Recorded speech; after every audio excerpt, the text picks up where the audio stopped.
Have you ever looked at someone else's life and thought, why don't I have that? Or, I wish that was mine. Maybe it's their house, their car, their relationship, or their success. That feeling of wanting what they have, that's covetousness.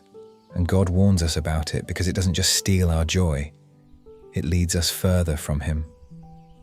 Coveting isn't just wanting something, it's wanting what belongs to someone else.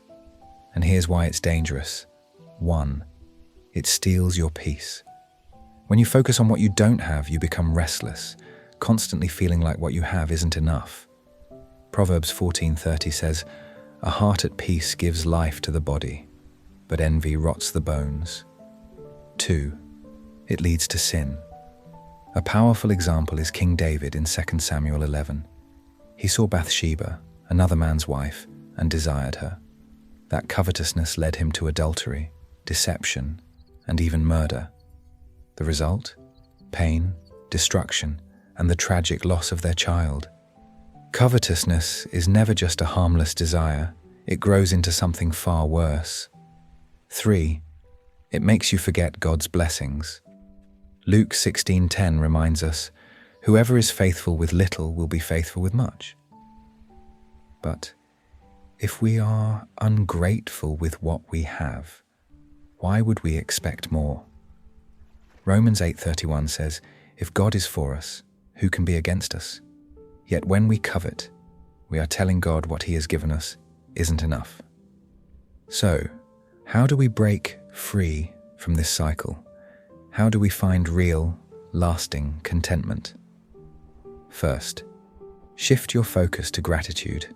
Instead of asking, "Why don't I have that?" ask, "What has God already blessed me with?" Paul, in Philippians 4:11-13, says he learned to be content in every situation, not because of his circumstances, but because his focus was on Christ. He also writes to Timothy in 1 Timothy 6:6-8, "Godliness with contentment is great gain, but if we have food and clothing, we will be content with that." This reminds us that true contentment isn't found in having more, but in trusting that God has already provided enough. 2, celebrate others instead of comparing. Romans 12:15 tells us, "Rejoice with those who rejoice. Instead of feeling bitter, pray for them, bless them. The Lord has shown them favor, and He can do the same for you in His perfect timing." 3, trust in God's plan for you.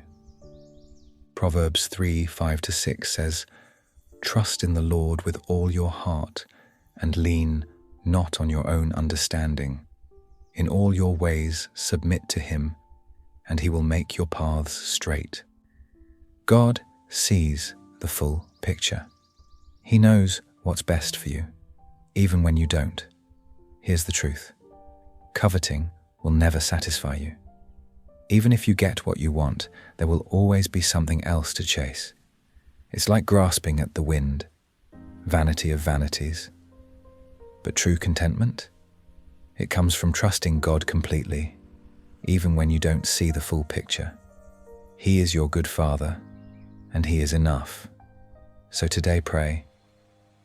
Ask God to renew your heart, to help you find peace in Him alone. Stay blessed.